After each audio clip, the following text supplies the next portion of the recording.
नमस्कार, बहुत स्वागत है आपका खबर बिहार में। मैं हूं आपके साथ पलक प्रकाश। जातीय जनगणना को लेकर बिहार की सियासत में लगातार खलबली मची हुई है, लगातार बयानबाजी हो रही है।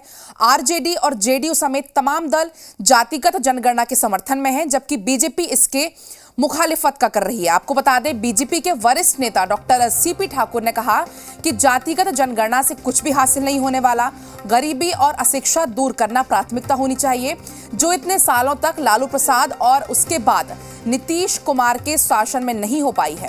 डॉक्टर सीपी ठाकुर के बयान के बाद बिहार में हंगामा खड़ा हो गया है। तमाम दल उनके बयान के खिलाफ, तो बीजेपी बचाव में उतर आई है।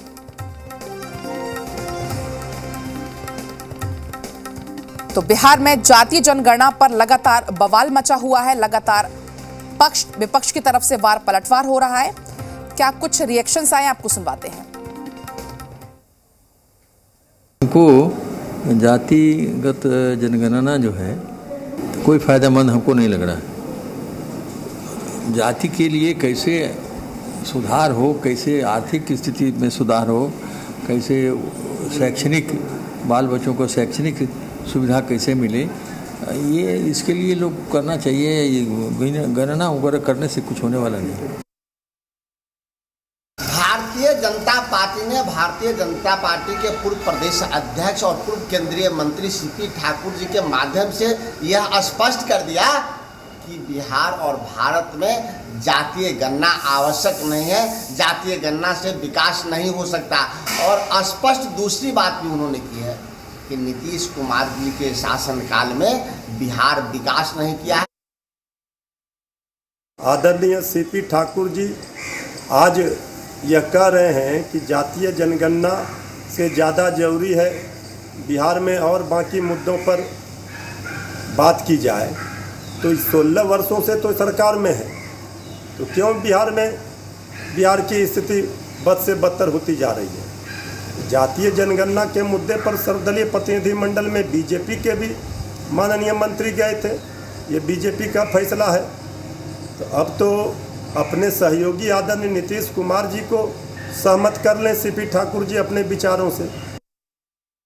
आदरणीय नीतीश कुमार जी के नेतृत्व में जो नेताओं का डेलीगेशन आदरणीय प्रधानमंत्री जी से मिला, उसमें भारतीय जनता पार्टी की तरफ से उनके वरिष्ठ मंत्री जनक राम जी भी थे। प्रधानमंत्री जी ने सभी की बातों को धैर्यपूर्वक सुना, सकारात्मक माहौल में बातचीत हुई और यह पूरा मामला उनके पास अभी विचाराधीन है। प्रधानमंत्री जी के पास तो कोई भी अपनी बात कह ही सकता है, आग्रह कर ही सकता है। तो हमारा ऐसा मानना है कि पार्टी बड़ी होती है, विचारधारा बड़ी होती है, व्यक्ति बड़ा नहीं होता है। डॉक्टर सीपी ठाकुर जी ने उसी विषय को कहा है कि राज्य में पहले जनसंख्या नियंत्रण, शिक्षा, गरीबी दूर करना और रोजगार उपलब्ध कराना, ये बहुत ही नितांत जरूरी है। और जिसमें एनडीए सरकार रात दिन तत्पर है और लगा हुआ है कि हम गरीबी दूर करें, बेरोजगारी दूर करें और शिक्षा को बढ़ावा दें, लोगों को शिक्षित बनाएं और मुख्य धारा से जोड़े। और जनसंख्या का नियंत्रण होना बहुत जरूरी है। तो देखिए, जातीय जनगणना को लेकर बिहार में लगातार सियासी खलबली मची हुई है। इस पर हम और अधिक बातचीत करेंगे। हमारे साथ पटना से आशुतोष लाइव जुड़ रहे हैं।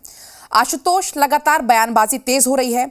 बात की जाए आरजेडी जेडीयू की, जो है जनगणना के समर्थन में, लेकिन बीजेपी की तरफ से बयान आया है। सीपी ठाकुर ने बयान दिया, उन्होंने कहा कि जातिगत जनगणना से कुछ हासिल नहीं होने वाला। तो क्या कह सकते हैं, बीजेपी और जेडीयू में आपसी जो दूरियां हैं वो बढ़ती हुई दिखाई दे रही हैं?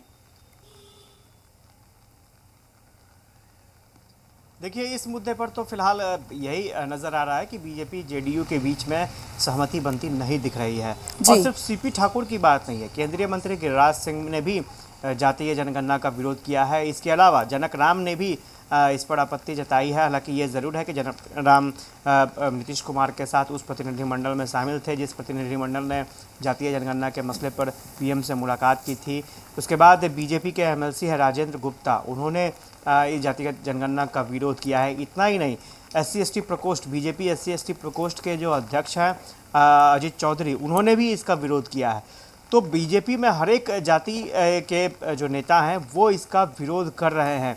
और सबसे खास बात ये है कि जेडीयू के सामने चुनौती है कि किस तरह से जेडीयू बीजेपी को साधने का काम करती है, क्योंकि आप देखेंगे तस्वीरों में कि कई ऐसे मुद्दे रहे जहां पर जेडीयू और बीजेपी की राय बिल्कुल जुदा थी, लेकिन बाद में जेडीयू बीजेपी की राय से सहमत हुई। आपने देखा होगा कि धारा 370 का मामला हो या फिर ट्रिपल तलाक का मामला हो, सब में आखिरकार बाद में जेडीयू को बीजेपी का समर्थन करना पड़ा। लेकिन इस मुद्दे पर जेडीयू बीजेपी का समर्थन करेगी या नहीं करेगी, ये अभी कहना जल्दबाजी होगी। लेकिन इतना ज़रूर है कि ये एक ऐसा मुद्दा सामने निकल कर आया है जिसमें कहीं ना कहीं दो राय है, दो तरह की राय देखने को मिल रही है। और सबकी नज़रें जो हैं फिलहाल प्रधानमंत्री पर टिकी हुई हैं कि वो क्या फ़ैसला लेते हैं, क्योंकि हर एक 10 साल में जनगणना होती है और जनगणना की पूरी तैयारी लगभग कर ली गई थी, लेकिन उसके बाद जातिगत जनगणना का मामला सामने आ गया है। वैसे में देखना दिलचस्प होगा कि प्रधानमंत्री क्या फैसला लेते हैं। बिल्कुल आशुतोष, देखिए जो सीपी ठाकुर की तरफ से जो बयान आया ना, साफ तौर पर उन्होंने उसमें कहा है कि अशिक्षा और गरीबी को दूर करना प्राथमिकता होना चाहिए। इतना ही नहीं, साफ तौर पर उन्होंने नीतीश शासनकाल पर और लालू शासनकाल पर उन्होंने सवाल उठा दिया है।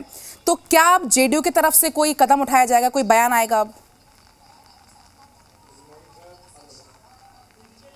देखिए, एक चीज़ तो देखना वाकई दिलचस्प होगा, क्योंकि आप अगर देखेंगी कि नीतीश शासनकाल 15 साल और उसके अलावा लालू प्रसाद के शासनकाल को अगर देखेंगे, आरजेडी के शासनकाल को देखेंगी तो 15 साल, यानी कुल मिलाकर 30 साल। 30 साल के बावजूद भी अगर ये सवाल उठ रहे हैं कि जाति का भला नहीं हो रहा है, तो ये अपने आप में बहुत ही बड़ी विडंबना है कि 30 साल में भी बिहार में कुछ हालात नहीं बदले हैं। तो ये अपने आप में एक प्रश्न चिन्ह है, आरजेडी के लिए भी प्रश्न चिन्ह है और जेडीयू के लिए भी प्रश्न चिन्ह है, नीतीश कुमार के लिए भी प्रश्न चिन्ह है। क्योंकि अब तक अगर 30 सालों में अगर जातियों की परिस्थितियाँ नहीं बदल पाई, गरीबी रेखा से वो ऊपर नहीं उठ पाए, तो स्वाभाविक तौर पर सवाल तो उठना लाजमी है ही। और यही वजह है कि सीपी ठाकुर ने साफ तौर पर कहा है कि अगर बात करनी हो तो हम लोग शिक्षा कैसे बेहतर हो, रोजगार कैसे मिले, उद्योग धंधे कैसे लगे, इस पर बात करें, और लॉ एंड ऑर्डर कैसे दुरुस्त हो, क्योंकि सवाल लॉ एंड ऑर्डर का दोनों शासनकाल में उठते रहे हैं। तो ये तमाम चीज़ें हैं जिस पर सवाल उठ रहे हैं, और सीपी ठाकुर ने जो कहा है वो कहीं ना कहीं तथ्यों के आधार पर है। और बिल्कुल ये इसमें कोई दो राय नहीं है कि अगर 30 साल में हालात नहीं बदले हैं तो इसके लिए जिम्मेवार किसे माना जाएगा। और इसमें कम से कम जेडीयू या फिर आरजेडी को बाहर आकर के कुछ अपनी जानकारी शेयर करनी चाहिए। लेकिन बिल्कुल आशुतोष, और यही वजह है कि तमाम दल बयान के खिलाफ हैं लगातार जो है। जी बिल्कुल, और बीजेपी जो है बचाव में उतर रही। फिलहाल आपका बहुत बहुत शुक्रिया तमाम जानकारी के लिए। चलिए आगे बढ़ेंगे। राजगीर के पुलिस एकेडमी में आज 1605 सब